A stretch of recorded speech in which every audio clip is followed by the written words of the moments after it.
muso denmisɛnnin ni maakɔrɔ renouveau lajɛba bɛɛ lajɛlen minnu bɛ k'an lajɛ ani k'an lamɛn an ka jamana fantan naani bɛɛ lajɛlen la i k'a dɔn kɔrɔmuru an bɛ Ala fo k'a barika da k'a fɔ an lajɛbaw bɛɛ lajɛlen k'u bisimila ka bɛn bi arabadonya ale ma i n'a fɔ laadala an bɛ ɲɔgɔn lasɔrɔ yan cogo min na bi arabadonya o kumana an ka masa fo k'a tanu k'a barika da ko bɛɛ lajɛlen latigɛba daliba masa a ye k'a dɔn k'a fɔ bi dugu ni k'o jan bɛɛ lajɛlen ɲɛna an b'a fɔ kuma ni sanga bɛɛ lajɛlen la an ma wabɔ a ye an ma buba yɛrɛ bɔ minnu bɛ k'a fɔ olu fana bɛ i k'a dɔn k'a fɔ bada dali la an bɛ dugawu k'u ye kuma ni sanga bɛɛ lajɛlen kɔrɔ ko nin ye i k'a dɔn k'a fɔ an sigilen sigi tɛ dɔwɛrɛ ye kunnafoni gafew kɔnɔ kunkanko kibaruya ni ka se k'o labɛn k'o lase i k'a dɔn bamanankan na o y'an ka ɲɔgɔn sɔrɔ u kumana u kunba ye ni arabadonyaw fɛ an bɛ ɲɔgɔn lasɔrɔ yan k'a fɔ ko bɛɛ lajɛlen k'a fɔ k'u bisimila kunnafoni gafew bɔra ka caya tigɛninkuru na kuma bɛ tɛ ban damadɔ minnu n'olu sugandira k'u bayɛlɛma nanzarakan na ni ka na n'u ye bamanankan na a laɲini kun ye maa minnu n'olu bɛ k'a dɔn k'a fɔ u yɛrɛ ye o bamanankan kelen in na se ka faamu caman k'o lasɔrɔ cogo min na o kumana an b'a fɔ an lajɛbaw n'an lamɛnbaw ye k'u bisimila k'a f'i yɛrɛ ye que i sanɔgɔ gurubinɛba in dun i y'a faamu la ale buyaki ka ba min a bɛ ko k'a f'i ye ko Diboli ni Bamakɔ u ka surun kojugu kɛ n'i t'o dɔn ko k'o f'i ye ne kɔni b'o kalama ko Diboli ni Bamakɔ k'a bɛ n'a fɔ a ka surun ni Musabugu ni y'a faamu la Bangoni ye ne b'o kalama kɛ nka taa ka segin de bɛ n kɔma n'o tɛ kulu b'a nɔ la o walama de n'a ko Diboli ni Bamakɔ ka surun ni y'a faamu la Musabugu ani Bangoni n y'o faamu n ko taa ka segin de bɛ n kɔma n'o tɛ kulu b'a nɔ la e mana m'o faamu wa n y'a faamu kuma bɛ yen ten o i Sanogo ne tɛ taa Diboli ne tɛ maa ci ne bɛ yan e kɔni n'i ka circulation alternée wala o dɔrɔn de bɛ se ka e n'o yɛrɛ dɔrɔn y'i bɔ a la foyi tɛ ne tɔɔrɔ tun a mana lala nage kɔrɔ ne ma ni kɔrɔ ka kolo bɛ wasa joona dɛ ne ka ale ye fɛn kɛ yan kati yanfa kɔrɔ a na dɔɔnin k'a yɛrɛ kɛli la dɛ ni kolo ma wasa a t'a ta k'a turu a kun kan i bɛ kolo turu a nun kan o ma ba min a bɛ yen baasi t'a la burubinɛba in ko k'i fo baasi tɛ alhamdulilayi k'a diyara n ye Jajo an b'i yɛrɛ fo a diyara n ye k'a fɔ ko Félix k'a laban k'a fɔ ko félicitations Allah ni ne fɔra o mais je vais porter plainte contre Amadou El Kounari a ti mɛn yɛrɛ awɔ k'a ye mun kɛ diffamation ni tɔgɔ tiɲɛ hali min kɛra ayi min kɛra lakika tɛ ban joona CNT kibaru tɛ ban joona olu de ko jumɛn bɛ ɲɔgɔn ɲɛtara na a dɔ la n'o tɛ Kɛfa ko maa caman bɛ su araba ko jɔ kɛ k'o bɛ tila k'an wele ko denmisɛnnin bɛ yen Kɛfa Sagare de y'a fɔ ne ma fɔ yɔrɔ ko ni mudu tɛ barafɔ sa o bolo bɛ n'a da yɔrɔ don an bɛ maa y'a fɔ k'a barika da ko denkuranin k'a bisimila ni Ala ka jɛ ye Ala k'a kɛ cɛ ye k'a jɔ k'a tɔgɔ kɔnɔ fa ni ba k'a lamɔ k'a yelen kanta ye Ala ka den kɛ silama ye k'a dahirimɛ nɔgɔya min y'a dɔgɔ ye Ala k'o caya n'a kɔrɔ ye nin ye i k'a dɔn anw ka taabolo de ye koyi ne ko ten k'anw b'a mariya se k'a ba tɛmɛ o dɔrɔn de b'anw fɛ yan anw tɛ foyi alhamdulilayi mais saga ni waati alu dɔw bɛ kuda bɔ di alu dɔw kɔni ale bɛ kuda bɔ n'ale y'a di sa tɔw bɛ contrôle dirigé tɔw bɛ contrôle dirigé a barika Ala ye an bɛ Ala tanu k'a barika da Janjo i k'a dɔn an sigi kun ye kunnafoni ko ye maaw kɔni bɛ kɔrɔtɔ ni Bɛlɛkɛli lajɛ ni tuma sera ko i y'a fɔ cogo min na tulo ɲɛgɛlɛnw bɛ jɔ ɲamadali bɛ daminɛ o kadara kɔnɔ anw fana b'an wasa don fasigi sɛbɛnw kɔnɔ kumaw de la nka yan'an ka don kɔnɔ i y'a fɔ cogo min Jabaru Wahid don so fila masa min ye dugu jan n'an kanuba jamakulu ɲɛna anw n'olu bɛ fara ɲɔgɔn kan ka masaba in tanu k'a barika da n'an y'ale tanu kɛnɛ min ka Rasulu bɛ wale ɲuman dɔ k'a barika da nɛɛma ni kisi ba ye Ala k'o jidi a kan n'an masaw fo k'u barika da u sara t'anw bolo foli ni tanu tɛmɛnen kɔ anw se dugawu ye ka k'u ye hali bi Ala k'u bolo k'ansiw jɛ an kɔrɔ ka farigwanw basi min ye jidi ye k'o kɛ lafiyaw la foyi kan'u sɔrɔ min b'u tɔɔrɔ tun minnu bɛ tiɲɛ so badabada dali Ala ka nɔgɔyaw n'an ka banbaatɔw bɛɛ lajɛlen ye an y'a fɔ cogo min kanuba jamakulu ka ca faso kɔnɔ ani faso kɔ kan anw bɛ dugawu kɛ kulo ɲɛgɛlɛ jɔko ɲuman ni ɲamada ko ɲuman Ala k'o nɔgɔyaw ye k'a lase ko ɲuman nɔgɔya an yɛrɛw ye k'a ma bɛn k'a cɛ Bakari an ngana ka bara yo yesu ya kula tigini ne ga sujuru tigiu olu de bo bara ke ala ka no yawi ko beki bismillah janjo kuna foni ale kunye kuna siri ban bashiliye do bi bulu itamne kromro mba minani barka ye ina fo ya fo tugo mi na sumani kunye hake ka doye o kuma na amanzena telia anofe mi ye bara nye faranyanga radio anti nyino ko fiu bi cetri badi ke mamun ye senekelaw ni monikelaw ni bagamarlaw ye ani ku tu ka tugo dawlaw mana ke chawu chala kromro wala wasaka kibara nu ni ka lasro radio chaman de bu kalanzo ikado renouveau la ni maina ni ka kibara ka cari fam bela dilela o misali o do dira makari temene jela koroji an yere balma munu sigoro benendo sangama ani wulenganama ku chala marabolo konnala ko jemu ga inti temulu kay no ku balla me wula ku jaranye barka ala yambe fu bela jile sanga ka be foni sanga ina na la sonama ame radio fo yoro adomala jonjo o ye lamsa ye jamsa bu do ne anga fana ka buja barka da adusile de do ale kuna aw mana ta chugo ko ka abe na ibato tu lamsa aba mada ka sarazara fo kiri wani kata kunje fo furu aba sarazara fo saranga fugudala ngata ko annoncer amembolo mono ba no fe ni ye dado kamara kembe ka la da la nyingali ka oke ako pourquoi ne pas le dire ramadan chaleur et augmentation du prix des denrées de première nécessité comment tenir o ere doronte de coupure intempestive voilà o fana bala o koni nu ma fere nyini kurandige ko ina nyugu binani nyaga daga ay ala ka fundane bi ayo inyo nyogor lakana aywa mi sungolo bala horoma ya alefana be mine dumini ni aywa basi teni kurandige tugura o latte aya on bete kasa jugu lamine de fiu furanje fanga ma aya laje way iteri mana ke maye adola tie faye ay foka nyake promro ikado ka fo dado ma pani korofo kuna ako san 2022 o kuma na mi no ye ni sungolo barka ma banye ma se ka fo abika senze kana wati to manjantungu ne ga ko tamado be ulubi makama na gangumbo ikado ka fo mi ye sungolo e labon chama mbi sabati ga ko sangu nyina ntai mbi na be klima yerema o kuma na abike funde bo wati ula wa ochugo kele fanana ina fo kurango kuma ne obi talike ikado ka fo coupe d'électricité o ko fana ko ma se ka fo o ye jamana kamana gwanye o no borai ni no bi talike karo ka fanga jamana o kambe doni mine ko bi dadu mine fe ona ani mo mo gonye mine ulu fana songo ko bilama koromro ko ulu fana ye kado kamana gwangwe dado ko ni be fala nywanga ina fo tulu suguru nono wa ko sungalo kumaduna modu ngai la nyini kacha ani karo ka fo nigila fe on labe on chugo kacha ko ni bela dile ya damana koye yela anaseka ikado ka fo amine tugudi dado ko mi no bi talike kado nunku fole nuntemene ko bui mi yere fana bi fara abeka no ya alabaju bai ude yikado ka fo nyere tongu walma nyere kono bi gele aba min bi no bi talike kado tajiko ulla ko kuma ko gele anu ko mabse ka fo ubeka se ka madade wanu ladona ani ku ye ka marakebo ka hakila ni wumiri ni ka oke nyedo dnye ko na bibi na anga tipu famba bilama o kuma na ka blale do ambargo ko ulla bi talike kado ka fo dadum ni fo na nyu na ulla nga mi no bi talike ikado do fara taji kan kono ko ye dnye bana ye bana mi ni mabse ka fo gele ya babe dnyere kono bi sabu ko mi yeri si jamana ani ikren jamana olu ka nyu anvamu balani gele min bi ko ya damana gele ya ye o kuma da ko ni bela jele farale nywanga ko sama wuli bebulo bi kuna donina ko ni ngoni ikado kuma ye mami ni ali mapani ngorofo nguna ode ato ka fo sungalo mi na to fle o kuma ko mi no bi talike fundeni ase ikado an yere ka ikado dadu min fon olu do farali usongoka kurantige ananyu anaw nunu gele amunu vle ni nye ko yela mumina ke que va-t-il se passer ayo nyingali nika oke que prévoient les autorités yela ko marakebo au kemeka labon jumon zabati o kuma ko hali nasoro jadu ko ni ulute alibolo ni watina kororo ko aka don ka fo kambe kumana mami ni ka do ka fo wulika jo wati kanga se ka ketiliala wala sa mi basigi ani hakili sigi o se ga lanati tugomina dado kamara aka pourquoi ne pas le dire abi fodere o kuma na annoncer o kabi boy ni na manya mingo tradition ga sungolo reporter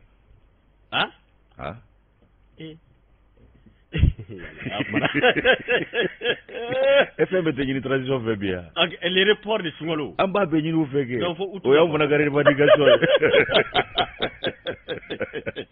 Note, amana do ni jowe ndata. Sauf la masaka nya côté. Yerala. Ambi joro fe dola ale ba no ya. Nga hane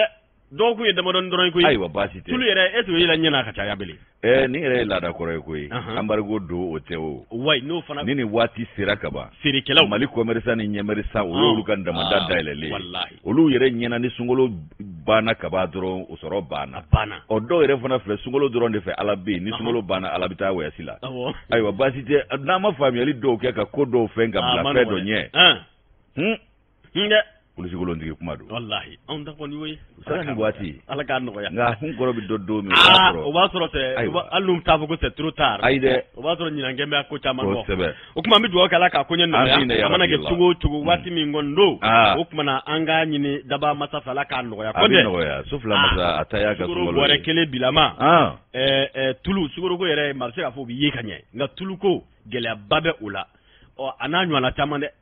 konde on chama de miri no embargo yere fana fle amaboli febe kankuyi ayi afura ko ulu nunu fempole ni femu fle ni ulu yere sinte embargo la nga sisa tade e ba mimbi ke ni kengayiri belebele bebulu o kuma na sa ne ba fe kengayiri bebulu shiman chama bebulu ne tara nyingali ke ko yala shima bia abi fuye ka fo shiman te ba ma te contrôleur don ka bo jama tola o kuma ne sinziza ka jeya ka do ka fo ko e konde fa ma ite fa nga tide o kuma na shima de bita mondo ko bo wuni na kanu feri ma dagelela e fa na busa mondo la awo nimbe ya yoro ukonde fama no ede yala akanga fo an yere kanga hine nyona malheureusement adun fora go sungolo hine ni la horo mani ka do nyama go to ni baraji yi kalo nga odi yele mana ko ke o bela jile sina kalo sigoro afo sima ko ni ta ngere o sheriye nyaaye wa we abita denka jigi yoro bawla ne bora bo bara la ko sayna amame voilà sima ko ni ala ko ngo abi fere tugo mina ko jugu dal ala kan no janyo wasa ala ka ambe sababa ma ka nyuma ni jamana de ma ala ka wele kata nyuma ma ka nchi nyuma na fe mi indicateur de renouveau mba leta ni nya leta sa mi nye ajam tene ay no blake o tashi bla ani bonya masigi ngara ganye shanga sedu chuma sadu chumu no ni yolu ko fo abe ma hakli jigi bi ko ndo ni kele sana 1991 anga kenya ministry ale tashi bla ani bonya masigi ngara ganye shuma na bu fuma ko martiru okumana minye ni goisa ko ukai kados ndayani asa ile masili bisa waningile na o de fleni yesena ko fatuli mino kera unga jamana korena ka sabuke ko bingina jeni fanga min kumbe kalo ninkalo yendo e marsi kalo le mugani fla mugani saba mugani nani ani mugani duru na tara kunche mugani woro ka bela jile dajigi no evensi marsi 91 ministry mimbe no ekenea ani kado jiri ikado o tabulo e mayala ale koni igaka itashi blake madame Jamila Tusangare okumana ka tara yiri fere nuko mako dépôt de gerbe de fleurs a tara yiri fere de da ikado fure nunu kunungo oluka ikado seledo na eno no e kabrudo e fe mi marsikalo clé flaka beni kunuye otumana ojiri fere mi nataro bla obeta si bla de ke kanyeshi nunuma anu bunya masigi akara nyari la okaburu dona femi yesigida ba flana konna e bomako faba konna yano okumana minye ikado ni ngoye akoningera kulunyena kulu minye faranyonga kulu yeno ikado maabone neunye ige be fanga inga maabone neunye min la jaba yulu soro fanga imbini go konna lanulu farala nyonga kake kuluye kado ko ADVR o manye mabaire Abdoulaye Dambele alena katonde chama kumbe nunu ye wulika jo belebele ke ka kunkunye munye uka wulika jo kulu kunye ka doje mufanga onyine ni koe fe mi ka do kafo koisa ko kuma na ku danganele do kafo ko joli mi mbona jamana de chemani musoma mfe ya sa je mufanga imise ga do anvea kwa ajoli bot na ke gwanzanye atna ke fuye wa tike bolo ko fe fenye mi ye je mufanga e akoni do nanga do nani joli kena ya onga yande o kuma na mi ye franje fanga mawi ko ulu fana ibaye kafo ko ulu ko ni yayi kafo ko ni ye ka do mawiye bunya masika ngake mamunu nye okumana kulu matoko akola mi ka do mamunu kona unye uluye nununga ko mina chugo mina uire fana beka mineti femi kado ni ngo nunu tabulo bela jele ko fondation du 26 mars okumana ko ulu sigira senga operation fami kado ko sigira senga femi kado jidi obsega ke mauka tabulo la munu ngara mabone ne unye ani munu no ulu be ikado la jarabi ulu soroni lujurawe ko ulu bisega ikado nimisi wasa soro chugo mina o la nyini kera Abdoulaye Dambele fe nale ADVR amanye mabai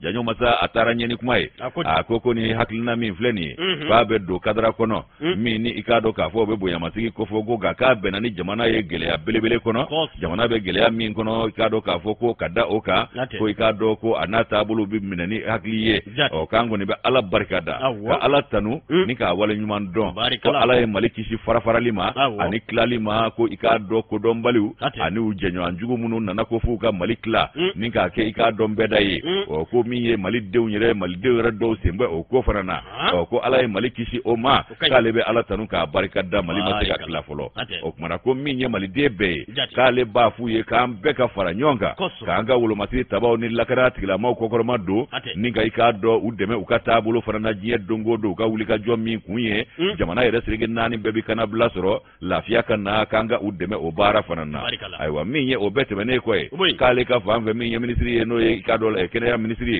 madam Jamila tu Sangare ale ko ni ikado kumata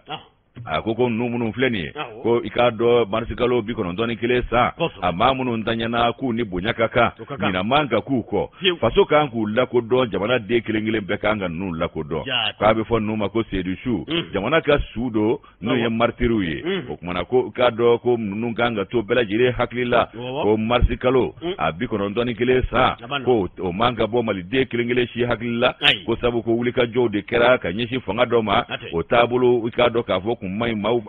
mandi mau ya watila o fanga o wulika jore na wolo ni bonu nuna aiwa ko minye ikado ka fo ka wulika jo kunye feminye o de jamana imise ka lafia ni kana blasro chugomi haka jaje mu fanga fana hukumu konnala o kadra kono uye kulu do sigi abefo mi mako selil de crise o luka bara o be femi ma munu nye bode alilla jaba soro ko ingonnala ka wulika joke ulu tola o kuma ko o bela jire temenengo minye ikado ka fo ko ube kokoro madunge ka nyeshi ikado ni jamakuluma munu farale no kulu kaka ke ikado nu lafza bae kwa DVR gouvernement ko ona ikado alebe akuma kandi ko kuma gouvernement ga kuma kado yabla tuka fola akoku tuna toko demena ka nyeshi ni kulu numa ko gouvernement ere kibaro kabi joro fani ngula kusebe fe mimbella kana ko kofo ani mali debe ga kanabla ko ye uka gouvernement hamiye ko kuma na mamunu vara kera oko sabuye ko ulutna nyina oko chugo shila ko boy uka dangene yaka kafo ko gouvernement ka ablaledu abuka blala wa abu deme uka ketab nuka klina tata ubela jelena yasa ukoga ke koye bada akana ke wati ni klefla koye aka ke bada koye wa minye nunu yu yere sarakali minga fasoye ko o manga ke fenye nyina wike mingo wa jamana de bela jele kan ko do uye ni ko bonya masigi fana ke ministry jamulatu no ekere ya ministry ayeni kuma nufo abuguna tige ninga prepare la tige ka jira ka foko martin nunu ko jamana bede tado wa utura jamana di mi a jamutene ale kan no bla sewedo anya sama ka bo indicateur de renouveau kono uka bidon bol do janjo kromro ambi fra ikado ka fo mamunu mbora kata kenenga kata shiblake ka nyishi ama bela dilema sabu okuma mbado ka fo akenya ba ka tan kusube wale nkenya ba ka tan okuma ambi do okali bi ala ku dairo sunga o jamana ina fo mi ministry afo chomina ku haklito ni ndo nuna dike ikado tariku la dundo ye anu komo ebo mo kono ani ukomo ani munu yere fana kera lujurato ye akula ka kella ala ya ulajara binaye haklika to numbela dele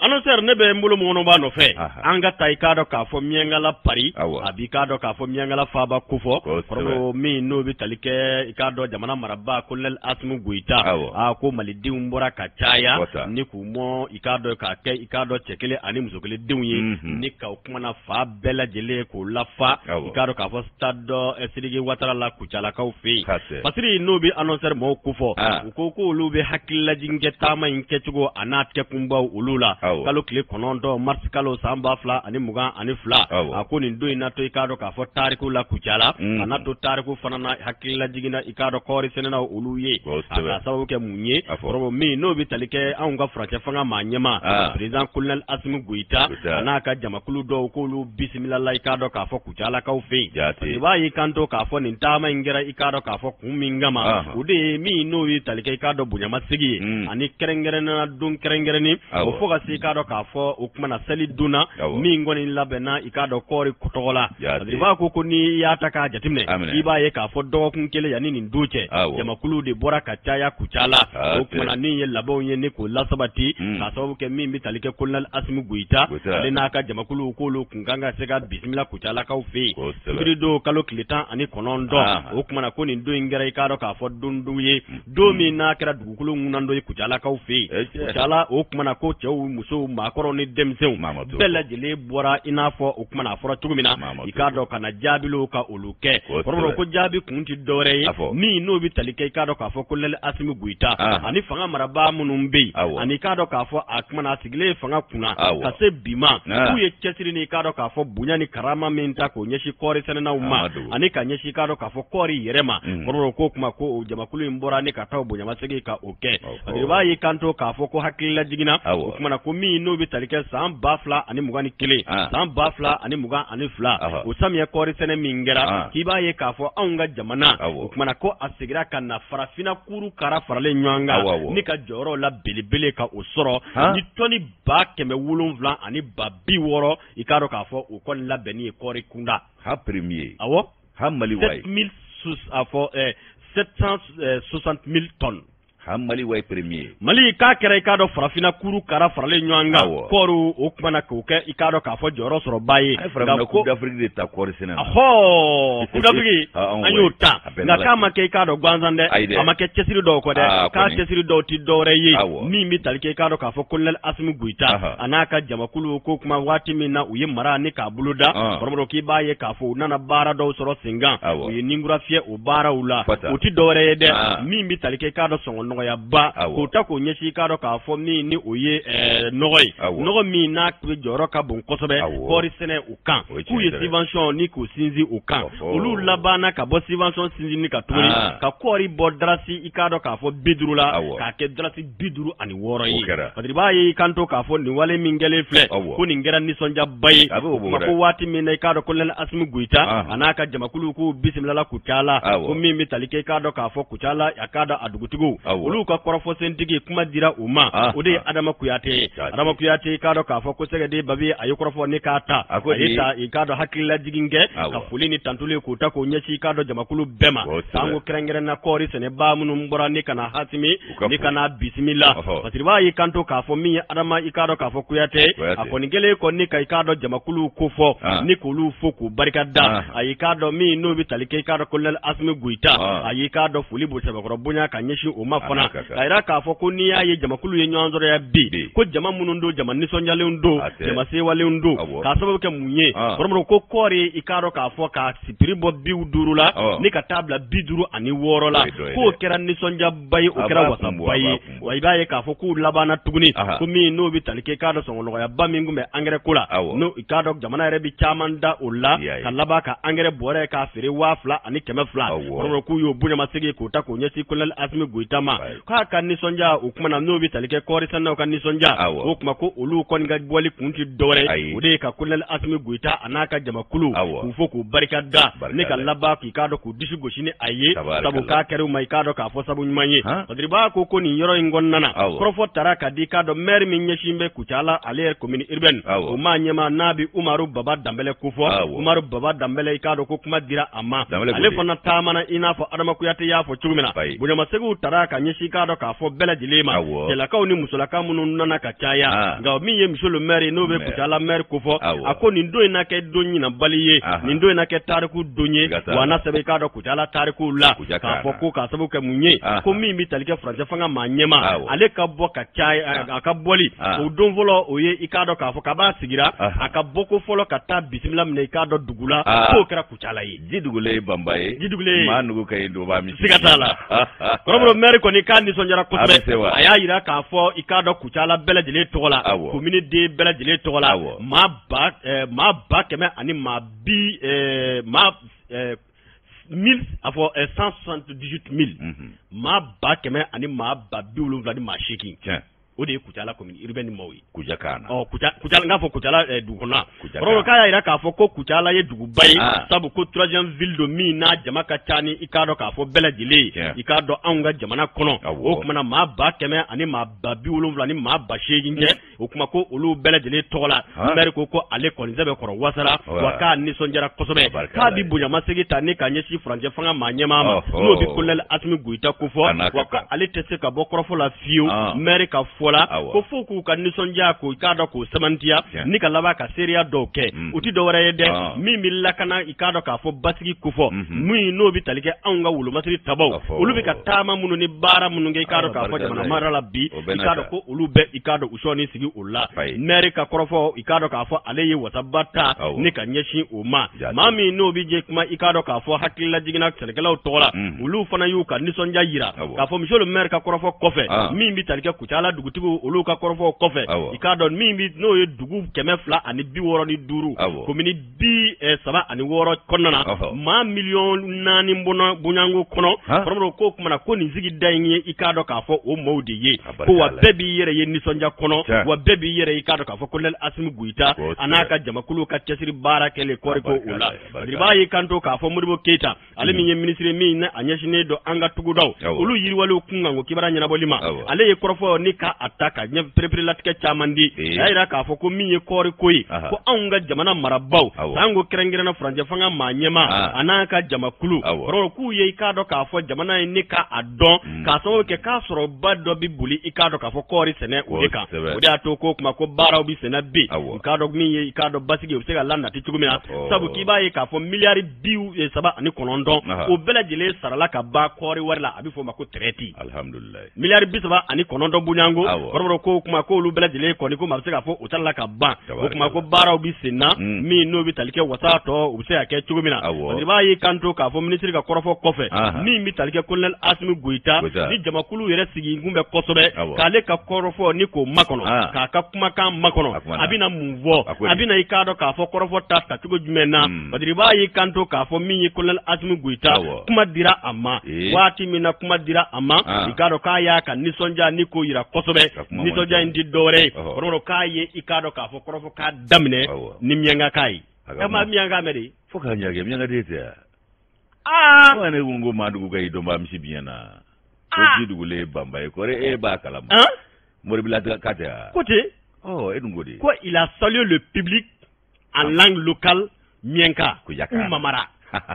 o de don anw t'a dɔn k'a miyanka mɛn dɛ miyanka wele ko mamara fana awɔ o y'a cogo dɔ fana ye o kumana kɔrɔbɔrɔ k'a ye kɔrɔfɔ ka ta min kɛ k'a ye jamakulu foni k'a dɔn k'a fɔ min n'o bɛ tali kɛ miyanka k'a ye k'a ka nisɔndiya yira kosɛbɛ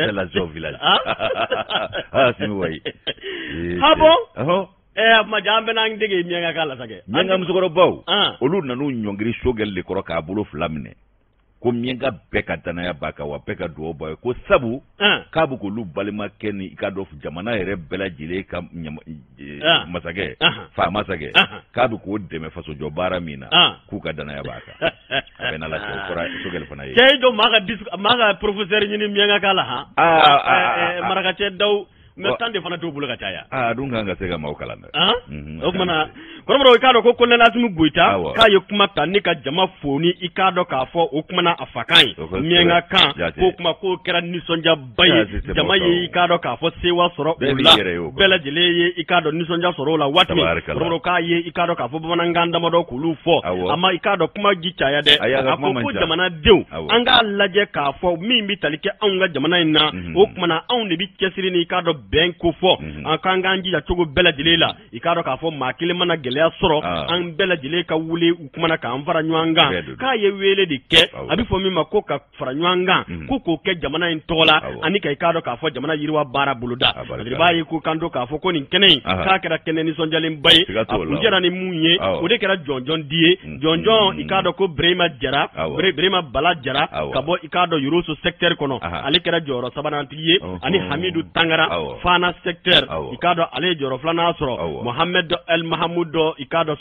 Sutabar o kuma kale fana ikado Fana centre au secteur maye ko num bele dile ko ngara jonjon soro bawye munu ye nisonja soro ni ko nga kotobe patri anya bo ikado annoncer konnana olu ka tiden keren ni mimbe kuchala ale de ya fatiri kabe bi arabadu nyama fasiri nyana la se nyana wa minye ikado ni sedia ubetu ukani bamanangame utemyanga kame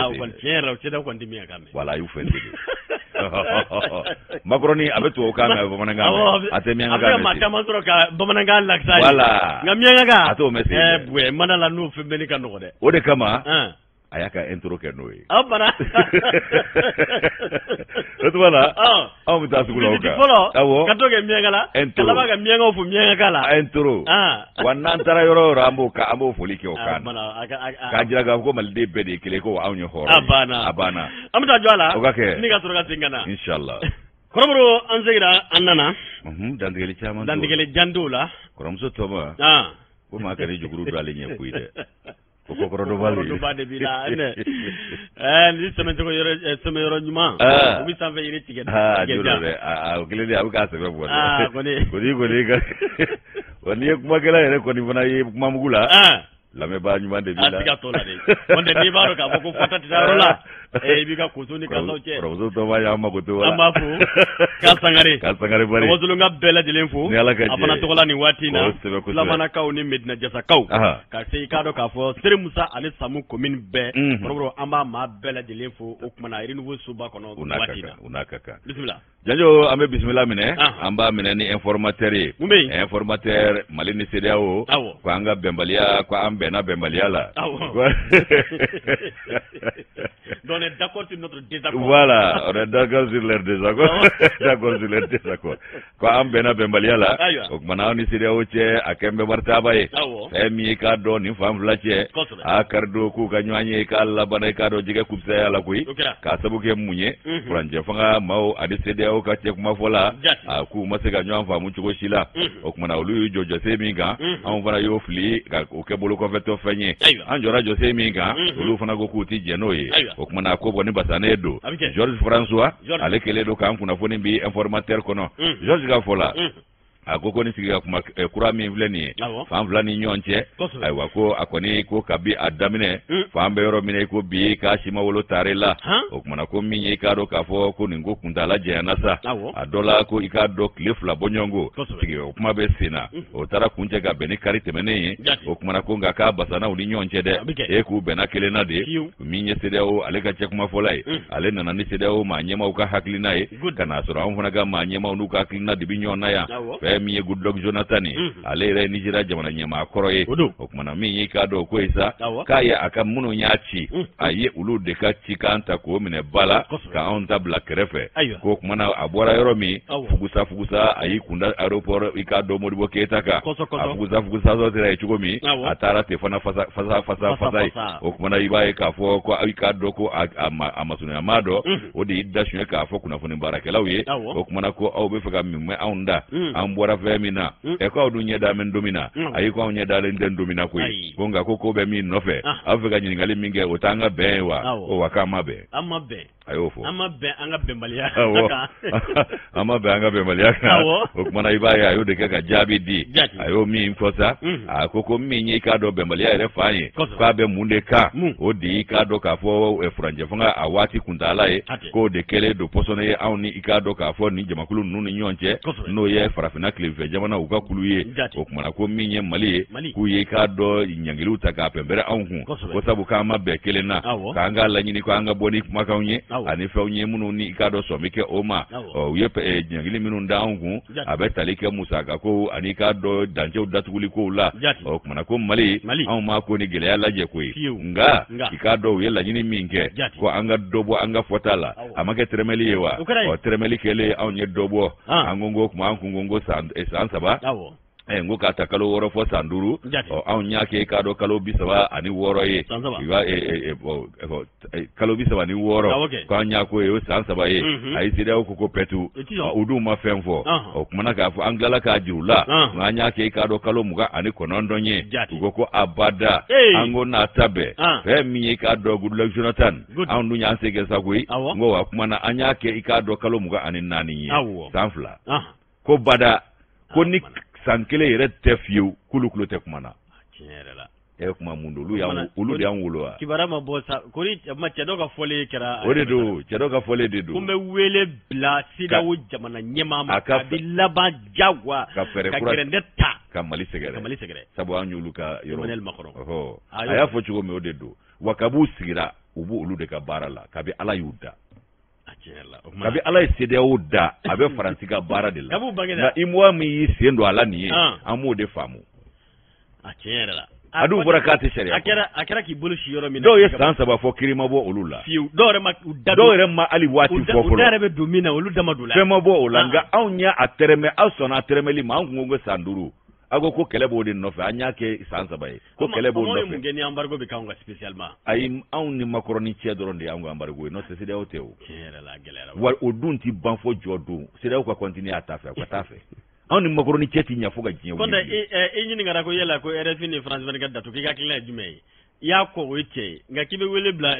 nana akufu adom o ba jira ku ba ka bara de law yu dafa za gele yake ko pasa nyi wulu da jole fulani wa ukam ko re bela jire tadomba e jonye alasan watara ko wari jamana nyima awo kanasiga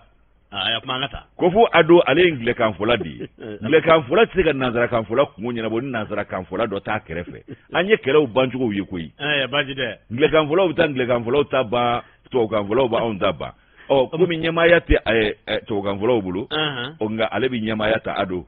ala ka noya amin kuma na kuma kumbe nyinga tama okasa bismillah kuma na metaliga feminga we ikado ka fo ko wati chugoya ko yambo nyona anya antada ko ayiku klotola ko fo kalotani fla ikado we sangelenye kulu tete ma uka wa utebo uka oyolu haklinai wa ko minye ikado ka fo uluka kuma laba ko fana de yo ye kuma na kwa aga haklinai ale yo tako bla malide unga haklinanye mali maraba uka haklinanye mali be la halami na bi politiki ko nasra ani lagana ko nasra ula aye ikado akakilina inde fusaya ndo fana ye communique kera aunga gouvernement fe ka jira ka fo ko mi ikado uluka ulika joye ku yake ka prepare la tiga seria oye uyu ka fota fo ko nga ko seria ko petu kati to aundala abeto ulude kala nyini na ko kala de kata o kala ta dun ko be ke kunjume na akunte jamana de unga lafiya soroyewa wa kala siga ta jamana de unga haju ko wa ku ye jamana de unga haju flikere fe paka ke ulu sagoye ko kuma ulu nyete jamana la be la halamina wa ko malim nyamao ani malidew nyu haju de uyu haklinaw de takafo akera sigika kuma bado sinfe alni bema yala nga jamana de yere wolo chama yira Allah afamba yira kerenga afomi mako ANR o sigika kuma sinfe ku ya fo ko kalo wora katabla sandurula akoko ye kabakari yoro kuma juguyi o kuma nako anga boni daluye ani wati bolo dalunye gamsega ke mina o kuma nako minya ambora no fana ye ko na tabe sida o jole do ajose ngeleka o kuma nako minya ikado kafo ko jonde be kai kado juru kun sama sa nyingali gele ku ya da maliku nganye bala ko sida o de be ka juru kun sama kun ti dore de iba abe sida o de kono mali tebli no te sanfla wasara sanfla wasara am be duru ka sababo duru la ka to flala ni ko reta o kono anya mali de famba be ko duru wa antara ni fenfenye sanfla ni sida o antara ni wati fenfen fole umashi aluma foko anga ayake ni anga ke ni umo fode umuka fota fokui ujora jose ngele minga ka wadam ne fo biambe okmana an fana ba jurula mama on wolo ala de yaunda uma on wolo ko awo okmana mi ye karo ko fa nga kalata ko okmana o kalata ko o ke dalu jumena jagoya tide o de kembe ko fo ko kalo tanin fula kulu tete mauka wa mali yere fana ku ba jira anaka fo ko okmana ko kalo tanin fula ko okmana wolo josenye okmana mi ye karo tide o ye ko agata bolo mi vleni ye anaka ni ngo mi vleni ye e ko ay makoroni nga kuma de semen garantiya ko makroni ko an gele ku ka kuma so ni jabarani datugo an fe ya ko sabu bi ka sitane kuma de foya ani jamana ci kuma RFI ni France 24 ko makroni ya fo dajela ka bina ika do ko fo ado wele ko telephone na ko ka fo ye o ka gerente kura labe o ka pembere mali ko sabu an yulu ka kuma so datu ko kokoromadu kulu ko France bo o kokoromadu amadu o kuma na ku iba ka fo ko ba yira ka fo ko France si yoro de makroni lié e mi e bisedawe a sioro de makroni lié o kuma sedawo tse ka bo atala o ki bwala fe mi ka do nyangiluye amake sharia kono amake hage kono ka nyeji mali gouvernement ni mali deuma o kuma na ko mi nye ka do ka fo ku tna o romance be an ganyan gui ku ba jira ka fo ko mi nye ka do jia ame wati mina be ku ye ikado ni ko mi ngeni ikado ka fo ka balala auna ayanka managwa anyan dongo ba o kuma na ko uljina na mali reskile sigise minga ku nyina noko ko ni makoroni nga bara e ka mali ka fiye jugu ci aundala kaka doko fiye tisika aun boko mali dili sarango kai dili ndombe ka se dugula hagemina ko aka fiye kolon tisika o dili mboti wa mali dili da sarane do wa minye ka do abi saraga tafe ko mana ko tobe kologiria de ni tambo aundala George François ale ka nobla sibe ni anya bo ikado ka fo informateur kono ka bidon boli do hier la bara tobe ni nga ke kologri adabora kamade L'autre sens va fora. Kirima bo lula umatereme. Ayi. Do lu dama do lu ko lu rete wati fofo. Kirima bo. Mais ambe be tongele fonna de. Do ere ma wati ere fo ulu ere tara ka to sigi masaya wuluka. Kirima bo lula fe mafuyi. O kuma mali adama ko wereke. Tiere. Mali do ni kanga ni famu o kuma amfana kana bo sanfla inga jieka wuli anga na bwaka. Awo. Mimi bo lango yesake. Tiere. Jieka wuli anga na bo sanfla inga. Ni sira o tai au nyobu yira na sira yoro dola ambe bo sida o yirela abena la eske ko yire tika me anga bo sida o yirela pele ku yire so ambe ka nyire so se do jila mama me nge bosu yi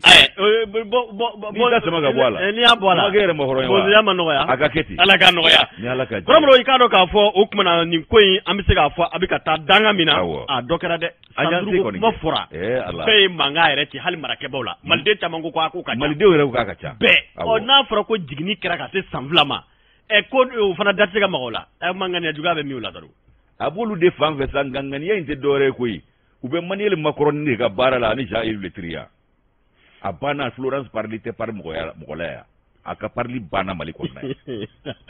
awo alite pari am amala ga no ya amin promo ikado ka fo indicateur ne fana be tama o nofe ambita ikado ka fo mi no bi talike kati ale dugu kono o kuma ko mabse ga fo ni ni sonjaye sabu mi no bi talike dabalu ni fere kuraw olu bina ke kanyishi kati yere ikado abse ga lasano ya tugumina badriba mino be ode ale kofo ayi kanto ka fo mi ni uye mer mi be bwa kartrawli kofo ale minye kati mer ka dangai ikado ko commission dasani suma kati meri konnana o ka manyema ya taraka kalifa Allah adira ama wati mina ko dabalu ni ngania no fere munun la bembe bi koromro ode ka sega kati yere dugu ni ka seka nyama kulu cheche tugula wala sa sigida de bela de lebi seka lafia tugomina adriba yi kanto ka fo gele akumbe wati dola kati meri konnana nga mi no ye marake ba munun bi kerengerenena kati prefecture ka seka do ka fo gouverneur mi ni ale be ka do kulukoro ulu bela de le wuli ka jobbawke wala sa ka kado ka fo hakilla fofo munun dumbe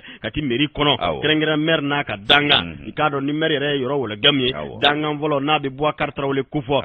ko marake ba ni ikado ka fo mi marali fanake kuma dola akaka ikake ikado ka fo chefo be chekma ikado ufo bagai kuma ko mi kati a prefecture ani ka se ikado ka fo kati prefet ani ka se ka ikado kulgoro gouverneur ulu nu ka jamakulu ye ikado ni zigida ngafo ni manyema nungwele ka ikado korofo chaman fo uye ka laba ikado ka bella nati uni nyanje o ko ben konnana o kera sababu ye mermi no be ikado ka fo yoro wala gam ko fo anaka danga volo Boubacar Traoré u bela jile ka nyan la soro ikado kati kungangula wala sayiri wa bise ka Allah sabati chugumina badriba ye kanto ka fo ka beni wuli ka jobbara bamunungera o kuma na ko mi talike ka do commission d'assainissement no ye yela kati dugu bise ka Allah je ya chuguri o dabalu no fere no kulumu no sigira ka do ko manyema ya no bunya o mine tara ka di Boubacar Traoré ma ale min ye kati maire ka dangan volay o kuma ko wati min na o baaraw bela jele sigira senga maire fana ka dangan volo Boubacar Traoré kama ko ni ka do ka fo da gerenge ni go gende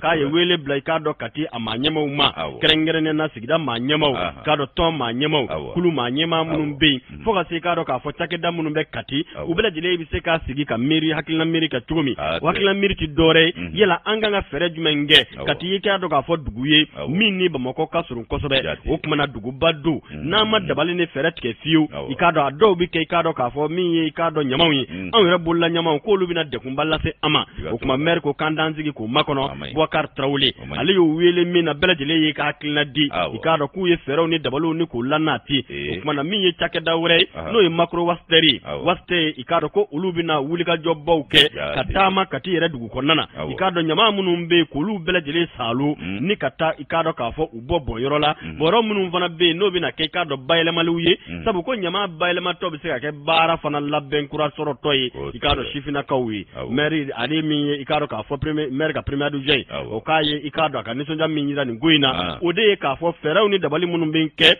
o kuma ka kunti dore ko maklindi se kula o kuma na nyama ya munun no yesigi bami no kera ikado ku koni ye uka hakilina no ka nisonja yira kosobe wa ko kuma dira bema be ka hakilina di o ya kanu fana ka fo ko ni wale min keto fle ko feraw ni dabalu ka tege baw kati dugutigu ni ka do dugulew ani dutigi munun ni ka do sigida ma nyama munun be ulu ko ku bede kanga dabali ni fere tege telela wala sakati dugu abse ka ke ka do dugu la sanale o dabalu munun no lu be sina ambe watim ne ko sa mer na ka jama kulu premier du jen ka kon ya yira ka fo fere bebi tege wala sanyama kana na débordement ke katika fi indicateur ulu ka bi boy ni basi te fo suka dugu abna ke fen abna ke fen ako koni fleni saw akara dugu bay saw no te folo akuma bu no kunana tiana se ngontumbe ketumbo ko kuluba folo ka soroka mais sizanto yeblen okay kuma mena de majide also kabisu nunjini ni ode kundo no te sable majide ode tafe ki denga yaf mara kutubondi koroka mara mare no koroka mara ba kalamo akara lenye na leni sunu generation kilo majide bismillah aya ogmona mi ka do erika terire no boye nere ba leta tugune ni aleta tugune ko kada ikado ka fokazi binaka kalo ko odara ulula des fois communication ku ya kanu ko ka dama kasi sebe ka do Adama Traoré koka mana kala bare ale be mina retour balaw ale ko no vena retour bula sikatola bismillah ogmana ni ikado ka fo manyema uluka kuma kanye ikado chagada mimbe no be wele ko agence de communication DEFA job fal associé olu munun fleni aywa kunungo ikado ka fo tarata febrika mars kalo ikle muga ani fla wire jabala la wiye kuna fundi baro sigi kanye folu ke kanye shimfe ndoma akaja ani kuma kando fora kanye shi uluma mingera ereko matem manyema fe ko réseau malien de consommation de télécommunication Adama Traoré ngera akal la temeni do fe jabarani doka anga jamana kono yanno okuma ko faranyonga kulu ko o mimbe no kigaro ka fo ko wiye nyangilita ko ka do luka tegeda usegere no orange mali ani orange ani mali teli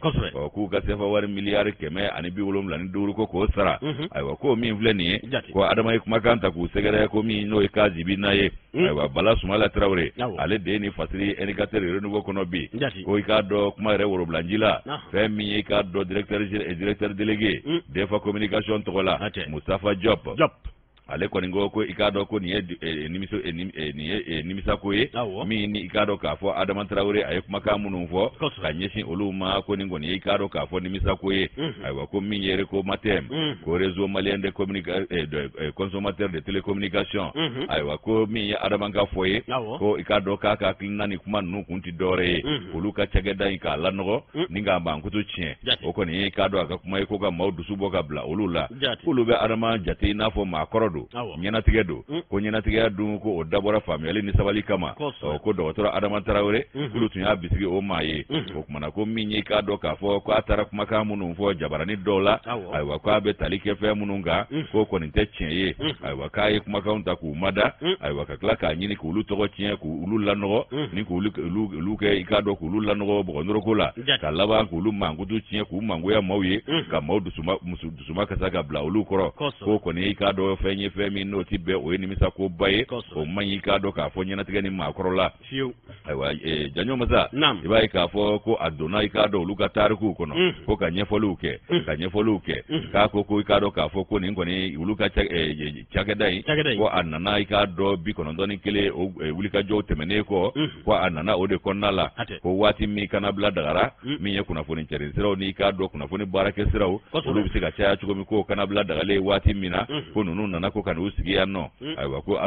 min ye k'a dɔn olu ka taabolo ye ko kumana ko min ye k'a dɔn Dawuda Sila Fal ayiwa ko a n'ale yɛrɛ ko o y'a sɔrɔ olu tilala kalan na u bɛ i k'a dɔn diɲɛ ɲɛfɛ u bɛ i k'a dɔn dɔ bɛ Londres dɔ bɛ i k'a dɔn k'a fɔ jamana wɛrɛ la o fana bɛ kalan na ye Paris o kumana k'olu tilalen kɔ kalan na u y'u sigi k'u miiri ka u taasi k'a fɔ k'u ka segin ka n'u faso la u kana kɛta dɔ kɛ min bɛ se ka kɛ ɲuman ye faso ani faso jidili ko o taabolo ma ayiwa ko min ye k'a dɔn olu nana ni agence fɔlɔfɔlɔ ye agence de communication fɔlɔfɔlɔ ye ni ka n'o sigi DEFA communication ko docteur Adama Tarawele k'a ye i k'a dɔn olu a yira k'a fɔ ko DEFA ko nana Icatel ka minɛnw de la ayiwa k'o kɛra i k'a dɔn ko Icatel sigira sen kan 97 san n'o ye 97 ye ayiwa ko o nana ko k'a sɔrɔ k'o nana 2002 san o kumana k'i b'a ye k'a fɔ ko min ye k'a dɔn nin ko ninnu bɛɛ lajɛlen ye ko Adama ka hakilinaw ko min ye DEFA communication ye 2002 san i b'a ye k'a fɔ ko olu kɔni ye k'a dɔn k'a fɔ cakɛda o fila bɔɲɔngo o n'olu jɛra ka baara kɛ ayiwa ko ale ni Jopo k'olu ye nin yɔrɔ in dayɛlɛ kunnafoni baara o kɛli kama ayiwa ko min ye Adama ka i k'a dɔn kuma ninnu ni a ka laseliw ye a ye min kɛ ka ɲɛsin olu ma i k'a dɔn k'a fɔ ani i k'a dɔn yɔrɔ tiɲɛ kumaw ani olu mankutu tiɲɛni ko DEFA communication ko olu ye agence ye k'olu ye duna agence de ye ko dunanw don ko fasodenw tɛ ko ale Amadu Mustafa Diop ko o y'o kuma fɔ ko nin ye i k'a dɔn siya woloma kuma ye ko yɔrɔ tiɲɛ kuma don maaw ka wolomali kuma don ani danfara don maaw ni ɲɔgɔn cɛ ko kuma de ye nin ye ko dusumakasa kuma de ye nin ye Adama ye min bɔ a da ka ɲɛsin olu ma ko nin tɛ fɔta ye k'a kana olu kɛ si wɛrɛw ye olu ye yankaw ye o kumana ko siya woloma kuma min b'a da ko yɔrɔ tiɲɛ kuma de don ko yani i k'a dɔn k'ale wulu bɛ bɛɛ lasɔmi k'a fɔ ko Adama ta in kun tɛ dɔwɛrɛ ye dɛ a ka girinkajɔ ni ŋaɲakɛɲaki bɛɛ kun ye i k'a dɔn k'olu mankutu tiɲɛ k'olu lanɔgɔ k'u ka baara tiɲɛ u bolo k'a bɛ ka o girinkajɔ ni o ŋaɲakɛɲaki min kɛ nin ye k'a kɛn bɛ ka i k'a dɔn tajuru sarabere de ta sa wa fɛn min de don sa wa olu kɔni t'a dɔn ko sabu ko maa bɛ maa la n'o ye laɲini kɛ n'a ma sɔrɔ kɛ n'a ma fɛn sɔrɔ ka puruti ale b'a ta kɛ kɛlɛ ye o kumana k'o tɛ dɔwɛrɛ ɲa ka tasuma k'o suruku ni k'o nun don tasuma ka ɲaga ko Adama ka baara bɛnnen don o de ma bi o kumana k'i b'a ye k'a fɔ ko DG DEFA communication tɔgɔ la a ko k'o kumana olu bɛ i k'a dɔn u yɛrɛ yamaruya ni damakasi sɛbɛn ye ka taa don Adama Tarawele ale juguya la k'a sabu kɛ a ye fɛn min ta k'u sɛgɛrɛ k'a zibina don wa tiɲɛni kumaw fana don k'u b'a to kiiritigilamaw bolo kumana olu labɛnnen don ka taa damakasi kɛ Bala Sumala Tarawele ni y'ale ka nɔbila sɛbɛn an y'a bɔ ni ka tɛ de renouveau kɔnɔ o ka bidon bɔli don janjo parce que kɔrɔbɔrɔ hali bi kiiri ko kunkanko kibaruya la min ye fondation Salifu Keita i k'a dɔn ko olu fana k'u laban ka tiɲɛ min kɔ olu bɛna fara ɲɔgɔn kan ni ka taa plainte kɛ Mahamadu Awa Gasama ale kan i k'a dɔn k'a fɔ tribunaux olu la wa n y'a to ala ma ko ka sababu kɛ mun ye kɔrɔbɔrɔ ko min bɛ tali kɛ i k'a dɔn Mahamadu Awa Gasama i k'a dɔn ko député kɔrɔ don wa CNT maa don o tuma min n'o bɛ tali kɛ i k'a dɔn k'a fɔ Salifu Keita ni ale yɛrɛ ye i k'a dɔn dɔnkilidala ye seko ni dɔnko la a dɔn bɛ i k'a dɔn diɲɛ ɲɛfɛ kosɛbɛ Mali tɔgɔ la kɔrɔbɔrɔ o kuma ko i k'a dɔn ko min bɛ tali kɛ Mahamadu Awa Gasama ani Salifu Keita k'u bɛɛ bɛ ɲɔgɔn sɔrɔ CNT kɔnɔ bi o kuma ko min n'o bɛ tali kɛ Mahamadu Awa Gasama Salifu Keita ko ale dabali banna a balila la wa ma wasa a nisɔngoyara a dusu kasira kosɛbɛ k'a sababu kɛ mun ye kɔrɔbɔrɔ ko min bɛ tali kɛ Mahamadu Awa Gasama k'a ye sigi kuma dɔw fɔ i k'a dɔn arajo dɔw kan Bamakɔ i k'a dɔn Mali kɔnɔna na k'a sababu kɛ k'o kɔrɔfɔ minnu filɛ k'o bi k'a dɔn k'a fɔ min bɛ tali kɛ jɔnmaya fo ka se min n'o bɛ tali kɛ bolo kɔfɛya maa minnu ni Ala ye olu lajarabi ka kɛ i k'a dɔn k'a fɔ i n'a fɔ yefegew i n'a fɔ i k'a dɔn k'a fɔ cogo min na kɔrɔbɔrɔ ko min bɛ tali kɛ Mahamadu Awa Gasama na k'a ye kuma min fɔ ka ɲɛsin u ma o kuma ko Salifu Keita ko olu bɛna fɛɛrɛ ni dabali bɛɛ tigɛ ka fara ɲɔgɔn kan ni ka taa a ko da kiriw i k'a dɔn ɲɛma k'a sababu kɛ ko kumana bingani ni gɛlɛya caman olu ye mɔgɔw lasɔrɔ minnu ni olu bɛ nin cogo in na o kumana ko a man kan a man bɛn wa dabali bangodo k'a ka bɔ mɔgɔ da maa min ye k'a dɔn san caman kɛ min ye Mali wasabulon kɔnɔ ka laban tuguni ka kɛ k'a dɔn Conseil national de transition n'o CNT maa ye k'o ka nin kɔrɔfɔ ta ko tiɲɛ don k'a b'a la k'a fɔ ko kɔrɔfɔ in bayɛlɛma cogo ko a ma faamu nka ko n'a ta bɛɛ k'olu kɔni k'ale bɛ wele bila i k'a dɔn min n'o ye kulu wɛrɛw ye n'olu ye maaw ye m'o ye yefigiw ye k'u ka fara ɲɔgɔn kan kulu k'u bɛ da taa ni nin kɔrɔfɔ ye kiri ɲɛkɔrɔ k'a sɛgɛsɛgɛ k'a lajɛ a ko bɛ cogo min na baw k'a ma kɛ ko bɛnnen ye. Kuma y'a dun de kuma b'a dun maa mana kuma dɔn cogo cogo kuma ma a b'i dun sabu n'i ye nin fɔ a bɛ bolokɔni si maaw la min b'u jugu yɛrɛ la sabu u yɛrɛ tere tere ɲumanya maa si nɔ tɛ tere koyi so fila masa ma n'i da cogo min maa ti b'a daɲa la dɛ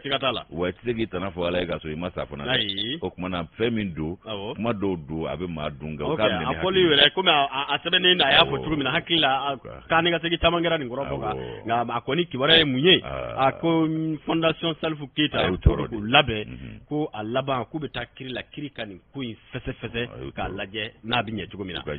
o ma waati kuruna a sɛbɛ kuruna yanni an ka bɔ min ye ɲini kunnafoni an bɛna min kɔnɔ kuma lase an lamɛnbaa n'an lajɛbaa bɛɛ lajɛlen ma Penda so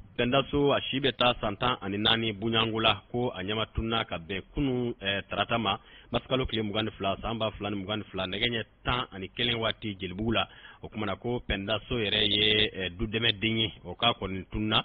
kunungo o kumana Jelibugu la n'o bɛ kunun tarata kofɔ a ɲininen don bɛɛ lajɛlen fɛ sango minnu yɛrɛ bɛ k'an lajɛ télé la nin waati na gafilɛ o minnu bɛ k'an lamɛn fana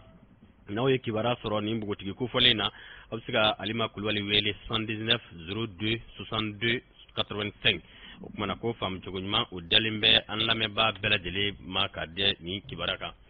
kɔrɔmuru waati kuruna nka 8 mars ko bɛ sen na Aslot o kumana min ye madame Sako Kadi Kamisɔgɔ o kumana n'a ka jamakulu n'ala ye sibiri dɔw yira an na kalo 26 mars kalo i ka dɔn pâtisserie Bolaru la ɲamanakaw fɛ yen nɔ olu kɛn bɛ ka nisɔndiyaba labɛn nisɔndiya min kɔnɔna na min bɛ tali kɛ o kumana donbolow la olu bɛna ta ka di mɔgɔw ma ani hakilila falenfalen caman Asalatu n'ala sɔnna ma wula fɛ sibiri don bɛɛ bɛ ɲɔgɔn lasɔrɔ i ka dɔn ɲamana pâtisserie Bolaru la o yɛrɛ ka tɔn de Aramata Keita ale yɛrɛ nana pâté ni gâteau ni y'a fambala an kɔni y'a dɔn an t'a dɔn fɛn kelen tellement que a jara ne yɛrɛ t'a dɔn min na n'a di bon appétit a fɔ renouveau matin mɔgɔw ma sɔn ka na o kɛra n kɔ dɛ n'o kɛra n kɔ Ami fana bɛ labila ka na joona ne fana tɛ Ami bolo ko ye ne bɛ n ka maa mɔgɔw de bolo an bɛ soli ka ne ka ko bɛɛ ɲɛnabɔ an kɔni Asilatu mɔɔw maa m'u wele u bɛna fɛɛrɛ kɛ n t'a dɔn gâteau dɔ wa pâté dɔ walima sukoroma in ye jumɛn o de ye jumɛn ye sukoroma ka ca dɛ mais moka bɛ yen pâté tɛ sukoroma ye o ye kɔgɔma ye moka kɔni ye sukoroma ye wa maa tɔ n t'a dɔn an kɔni y'a dun dɛ sɔgɔmada in na Asilatu mɔ a kɔni ka di u kana ta kɛ nɛmu ye nɛmu de ka di ye ne b'o nɛmu gansan masi tɛ kɔrɔbɔrɔ ma u ka 8 mars bɛ yen n'Ala sɔnna a ma an bɛ ɲɔgɔn sɔrɔ o fana kɛnɛ kan Ala k'o jira an kɛnɛma na jamakulu ka ca kosɛbɛ an k'a kan bɛɛ da n'Ala sɔnna a ma Musa Sanaba Keyita an ka PDG ba an b'a fɔ kɛnɛ kan ani an lajɛbaa tɔw bɛɛ lajɛlen an bɛ ɲɔgɔn sɔrɔ n'Ala sɔnna araba wɛrɛ sini inchallah maa t'a dɔn i y'a fɔ n bala Antoine ani fɛn a tɔgɔ bɔra n kɔnɔ Yusufa awɔ Yusu n'u bɛ ɲɔgɔn sɔrɔ ani l'autre voilà Alu Jalo n yɛrɛ don a kɛ don bangɔni na a bɛ k'an lamɛn ni sanga an ka foli b'a ye an bɛɛ da bɛɛ lajɛlen a k'an bɛn ni Ala ka jɛ a k'an bɛn